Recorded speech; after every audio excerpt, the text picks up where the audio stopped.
ওসমান আলীর এই লেখাটি আমার ভালো লেগেছে অনেক বেশি। আমায় ছিঁড়ে খাও হে শকুন। হে সীমান্তের শকুন, এক্ষুনি ছিঁড়ে খাও আমাকে।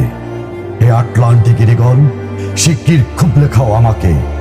হে বৈকাল হ্রদের বাজ, আছড়ে কামড়ে ছিন্ন ভিন্ন করো আমাকে। আমার রক্ত রসে শুধু অসহায়ত্ব আর অভাব। কাগজের কামলারা তারে আদর করে মুদ্রাস্ফীতি ডাকে। ঋণের চাপে নীল হয়ে যাচ্ছে আমার অনুচক্রিকা। সংসার চালাতে অন্তরে হয় ইন্টারনাল ব্লিডিং।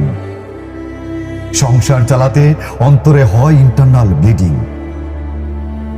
কি আশ্চর্য,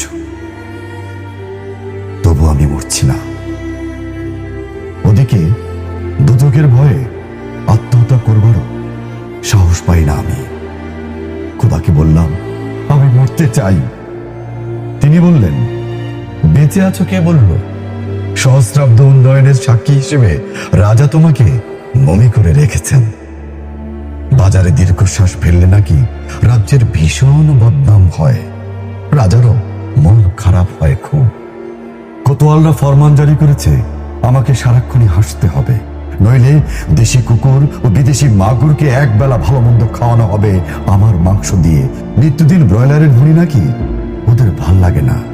অথবা আমাকে ভাগ দিয়ে বেচা হবে। মানুষের তো মানুষ খাওয়ার স্বাদ হতে পারে, তাই না? ভাগ্যিস তা বিদেশি সুপার শপে বিক্রি হবে না। দেশি মানুষেরই তো হক বেশি আমাকে খাওয়ার। এ দোজকি যখন নিয়তি, তখন আমি উদাম হয়ে ডাকছি দুনিয়ার শ্রেষ্ঠ মাংসাশী বিভক্তদের। হে ঈগল, চিল ও ভয়ঙ্কর বাজেরা, হে সাম্রাজ্যবাদী সাহসী শকুনিরা, তোমরা F-35 এর মতো, MiG-29 এর মতো দল বেঁধে হামলে পড়ো আমার বুকে। আমার রান, থান, চক্ষু, কলিজা আজ সব তোমাদের গনিমতের মাল। দেশি সুর খুবলে খাওয়ার আগেই আমায় ইচ্ছে মতো ছিঁড়ে খাও তোমরা। দোহাই